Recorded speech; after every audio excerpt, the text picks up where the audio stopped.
Hello and welcome to The Last Word. Today is the deadline set by the Naxals for resolving the hostage crisis in Orissa. So tonight we ask, how effectively is the state government responding to this challenge? That's with BJD Lok Sabha leader Jai Panda, the former head of the Intelligence Bureau Ajit Doval, the Executive Director of the Institute for Conflict Management Ajai Sahni, and former Director General of the Border Security Force E.N. Ram Mohan. Dr. Sahni, let me start with a simple question. As someone who actually is an expert in handling these sorts of things, in your eyes, how effectively is Orissa handling the hostage crisis, or do you fear that step by steady step they're giving in to Naxal demands? Well, I think this is very obvious. They have been giving in to escalating demands. At some stage, I think they will have to put the brakes on. And I would assume that stage is now being approached because now the demands have escalated to including extremely hardcore terrorists, including the man who was responsible for the Malkangiri attack on the Greyhounds, in which 38 security personnel were killed, and another 17 people were killed in another attack engineered by him on a police transport. So they'll have to stop somewhere. But I'd like to go to another thing, that how effective is going to be defined not by a position that a government is able to take in the heart of the crisis. It is the capacity of the government over the years which defines what you can do. And that capacity hasn't been built up not just by Orissa but by any state in India. Not by any state in India, and certainly not by Orissa in the last 1 year after the Vinil Krishna abduction. So as a result of failing to build capacity, you're not impressed with their performance today? They cannot have an effective performance. You can't reinvent yourself in the middle of a hostage crisis. Ajit Doval, some people would say that the Orissa government has no alternative but to release the Naxals that it's arrested over the years, because otherwise the MLA and the Italian tour operator would simply be killed. Do you agree with that view, or is that an oversympathetic interpretation? I think it is oversympathetic. After all, the basic definition of the state is that it has the monopoly of using the coercive method through legal means. If it surrenders that, it loses its legitimacy to govern. If by using caution, any adversary is able to dictate its terms, it is undoing of the concept of the state. But let me add one more thing, Karan. It is not the Orissa government. It is the total government, the central government, the state government, and everybody who is responsible for it.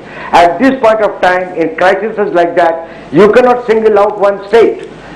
What has the entire state security apparatus, the nation security apparatus, responded to this threat and taken the countermeasures to vacate these hostages? That's a very fair point, and I'd like to say very clearly to the audience that although we're talking about a hostage crisis in Orissa and therefore we'll be focusing primarily on the Orissa government, the problem that we're highlighting is one that all state governments in a similar situation would face, including the central government, as it famously did during the Kandahar crisis and even earlier when VP Singh was Prime Minister. But for a moment, Jai Panda, let's focus on your government in Orissa.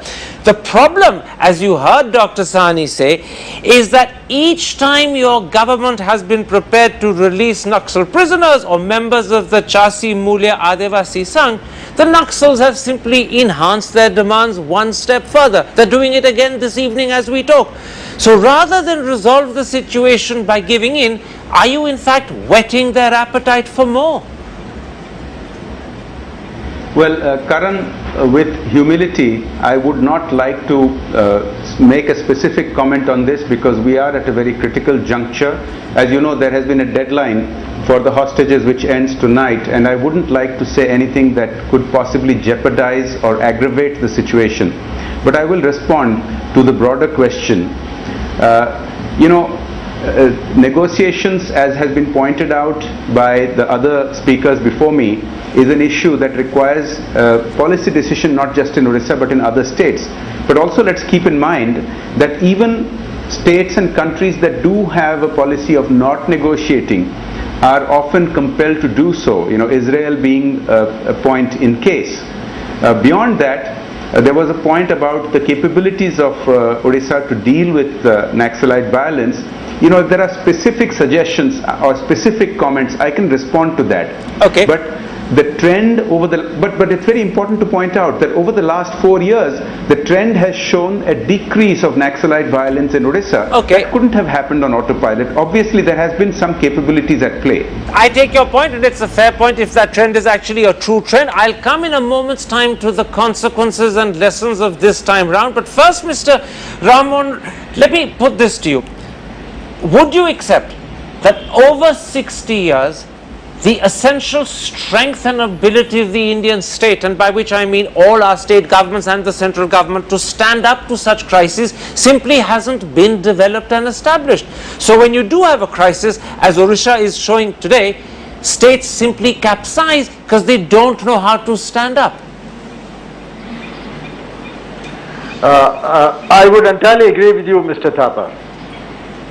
You see, I have done training in insurgency as a young officer, and I have quite some experience of counterinsurgency in Assam, Manipur, and then in Kashmir.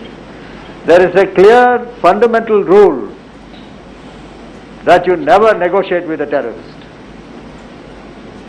I can only give you the illustration of what happened in West Germany. Can I interrupt? Do you mean never negotiate, or do you mean not give in to demands? Surely talking to terrorists in the hope that you can find a solution is essential, because that keeps a door open. I think what you mean is you never give in to their demands and capsize. That's right, yes. You should not give in to, see, for example, if somebody is hijacked, somebody is kidnapped, there is no question of negotiating with them to release him, and particularly to release people whom you have arrested. But I have a different take on this whole issue. Very quickly, what is it? I would like you to give me a little time to explain this. You see, in any insurgency, you have to answer one very fundamental question. Why have civilians taken to the gun? Forgive me. There must be some very good reason for this. Absolutely. I'll stop you there, because actually you're going into the question of what is it that creates insurgency, what is it that leads to hostage taking. That's a different issue. I'll come to that in a moment's time. I want for a moment to focus on the crisis at hand and the handling of that crisis. Dr. Sahni, let's come to the consequences of the approach that the Orissa government is adopting today, but it is also the approach that Vajpayee adopted in the Kandahar crisis, is the approach that Mr. VP Singh adopted when he came to power. By releasing prisoners that you hold in exchange for the lives of hostages, you may resolve the issue at hand, but you end up encouraging further hostage taking, and rather than secure yourself, you make yourself vulnerable in the future. Yes and no. Simply a no negotiating policy globally has not resulted in a complete end to hostage taking. And in fact, states which have a no negotiation or a declared no negotiation policy have repeatedly negotiated and conceded. Israel's a classic example. They always trade when their own security is at stake. Absolutely. I mean, their own security stuff. Let's just see. One man was exchanged for 1,027 Palestinian prisoners, including 280 people serving life sentences. So Israel's done it. I want to answer your original question. What matters is not the actual resolution of the hostage crisis. What matters is the overall counterterrorism capability thereafter. Terrorists will be encouraged to repeat this method if they feel that there are no subsequent consequences. If there are subsequent consequences and tremendous cost inflicted on them, then they will abandon all instrumentalities of terrorism. You cannot focus on just one instrumentality of terrorism and say, if I do this with hostage situations, they will end. No. Let me, Ajit, though, will come back to the present situation. I know we don't have the full instrumentality for handling terror that Dr. Sahni is talking about, but in this instance, are we, by releasing prisoners and an escalating number each time the demand goes up, demoralizing the very police force who we're going to have to rely on hereafter to fight the same Nakshals? Is that a serious consequence, that people will feel that policemen lost their lives in the past in vain? Their kith and kin will say, why did our near and dear ones die? This is absolutely one of the consequences that we should be extremely sensitive about. If the police is demoralized or decides not to act with full vigor, then probably we will have more of these incidents. But there is another important point in this crisis, and which is applicable to other the hostage situations. When we start negotiating, it is not necessarily that we are bargaining. It is that we are using the time to save the lives and build up our ground capabilities in the interim period to develop intelligence, deploy our forces, find a position ourselves for a counteraction. Sure. What has been done in last 15 days? What has been the progress on that point? Are we now on today's date in a better position to counter or vacate the kidnapping? And now, in this particular case, the center's role is very important, Quite as right. also the state government. But They could have done lot of things in 15 days, and Kandahar is no comparison. Quite Kandahar right. was on a foreign soil, Well, where the demand no, had no, come let's from not, 33 to 2. let's not confuse the No, so let us situation. not get into that. Let's not In confuse this- the situation by comparing with Kandahar. Kandahar, in many people's Point eyes, is this, was that is capitulation today they by should the be central under severe government. So I'm pressure. not bringing that in. Let me bring No, in. Karan Let Thapar, me bring the in point Jay is- Panda. no, Let me no. bring in Jay Panda. So I'll come back to you. Jay Panda, I want to stick for a moment to the consequences of what is happening, and I'm emphasizing that Orissa is only the latest example. We've had other state governments that behave similarly, and the central government at least twice in Vajpayee's time and VP Singh's time also caved in. But this time round, in your specific instance, would you accept that another consequence of releasing prisoners and Nakshals in a hostage crisis is that you might give the police an idea that maybe next time they come up against Nakshals, they shouldn't take them prisoners. Worse still, they should actually shoot and kill them so that there are no prisoners to be released when there's a future hostage crisis. That, in a sense, could be the unintended message you're sending the same police force. Let us be very clear that irrespective of what is finally done, there will be consequences either way. And yes, we have to be extremely sensitive to the police morale and the special operations group that have been working towards this. And certainly the state government is not going to take any decisions lightly. But I would like to point out that you must see shades of grey, because everyone who is in jail today facing some charges is not in it for murder or conspiracy to murder.